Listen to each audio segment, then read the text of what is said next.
Some racing now. The Gary Sobrati-trained Wow Wow continued his impressive performance by setting a new stakes record in winning the Pick 3 Super Challenge Trophy over 7 furlongs, the second leg of the Supreme Ventures 2-year-old series today at Caymanas Park.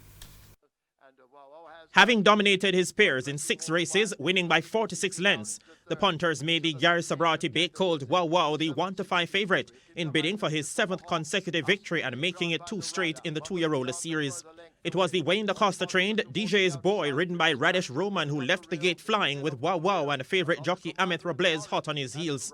After 4 furlongs, Robles asked the question of the long-striding colt, who left his opponents all for dead. Last quarter, the stick comes out in the right hand, and Amit Robles applies it to Wow Wow, who continues to run away from Nipster and the rest. Tomahawk is in behind in the center. Fearless Champion now beginning a late run, but this is Wow Wow in charge. A 16th to run in the 13th running of the Pick 3 Super Challenge. This is another performance. It's more than fantastic. It's wow-tastic. Wow Wow wins it over Fearless Champion. Nipster. Wow Wow won by 5 lengths and covered the distance in 1:24.4, breaking the Rail Stream and Princess Popstar's stakes record of 1:25 and 1/5. You know, I wasn't worried about the pace being fast. Just didn't want him too fast, too early.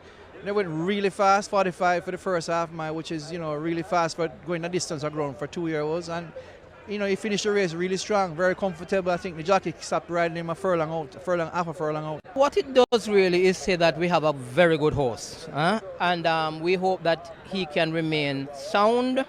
The trainer is doing a superb job in preparing him between exercise and races, and so with that kind of expertise, I'm hoping and expecting for him to continue to go from strength to strength. Meanwhile, 2017 Triple Crown winner and 2-time Diamond Mile winner, the impressive She's a Man Eater, went on an afternoon stroll in winning the Pick 3 Supreme Trophy, a graded stakes contest over 6 furlongs, posting 1 minute 10 and 2/5 of a second. Behind, Lady Blue toward the outside, Zephyr over on the rail, but the queen of local racing now asserts and is proving her dominance inside the final furlong. It's She's a Man Eater and Omar Walker beginning to come away from Stranger Danger and Exhilarate. Look at her go. Her Royal Highness has taken it once again, beating Stranger Danger by 4. Exhilarate is next. Marky, the track has been fast all day, but she never seems to disappoint us. She always gives up her best, and today was just another true performance of greatness that we witnessed today.